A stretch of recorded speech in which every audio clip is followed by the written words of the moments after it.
a lot of people are upset with Shannon, you know, based on the position that he took during this back and forth that they had, where she was essentially describing racist behavior that she experienced as a young kid. And as she was describing it, Shannon Sharpe, to some, came off as someone who was trying to excuse or overlook the racism that she experienced during her younger days.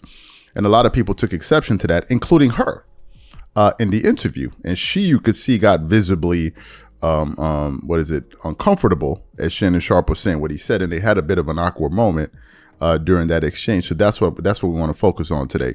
So we want to play that for you now. I want you guys to listen to it in its entirety. And then want to come back and really get into the show. Take a listen to this here.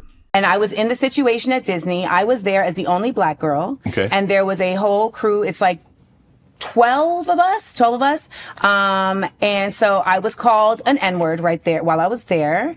And I was also bullied while I was there because I was told that you're only here because you're black. You can't really dance. You're just here because you're black. So don't get any ideas. So that's what I'm being told by the other children. Does that suffice as racist to you, or would you want to call it something else? Is that just kids being mean? The kids. So let me ask you a question. As a child, you never said anything derogatory? You was just this model citizen as a child?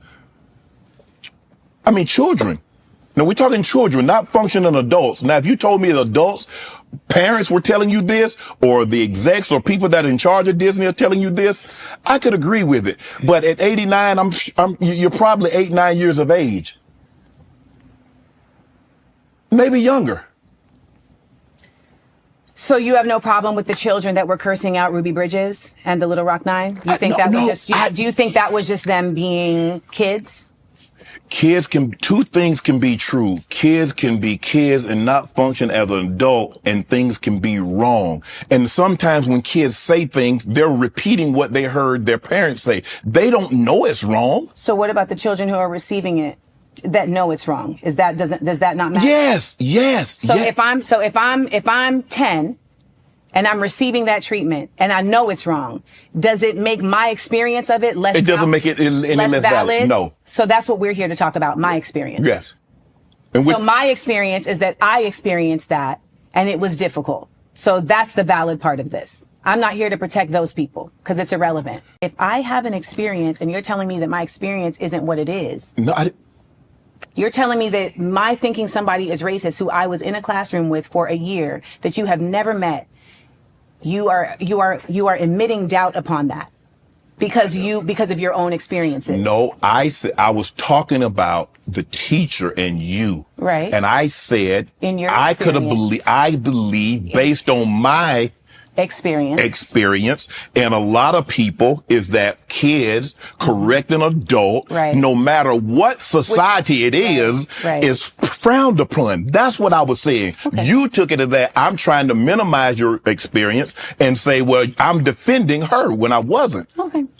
I think there's something worth saying that could come off that way, and it should be something to consider.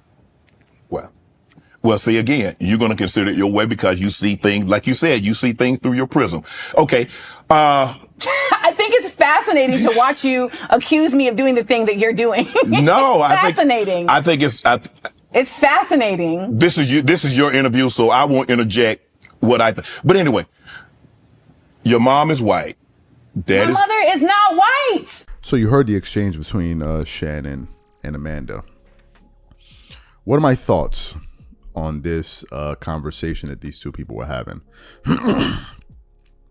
I think that they were speaking about the issue from two vantage points.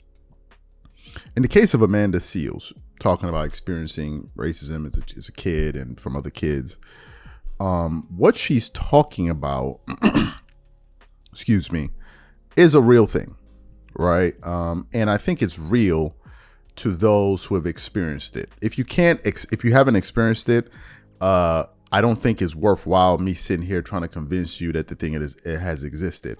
But just because you may have not experienced it doesn't mean that it's not valid, that it's not real. What she's talking about, I think, is something that a lot of kids have gone through. Hell, I went through it, right, as a kid, and it was hurtful at the time to see kids kind of do that to you, but kids can be very, very mean. So I can understand her frustration in that moment as she was reacting to what Shannon was saying. Now, in the case of Shannon Sharpe, he was talking about it, I personally believe, from a vantage point of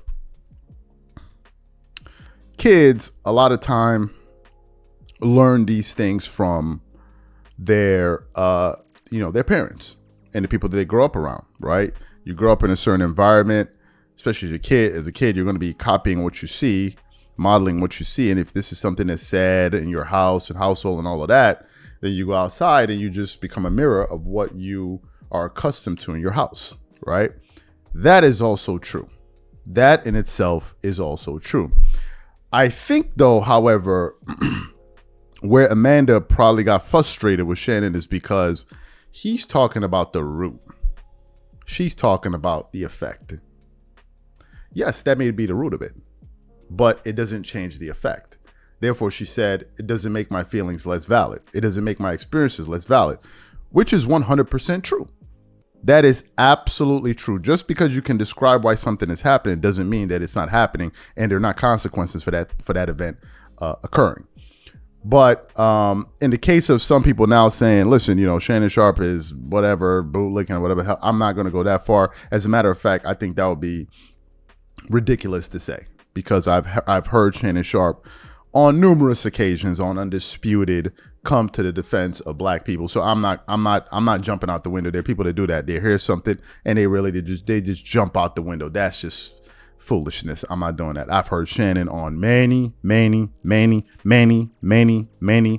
occasions defend the community that he comes from.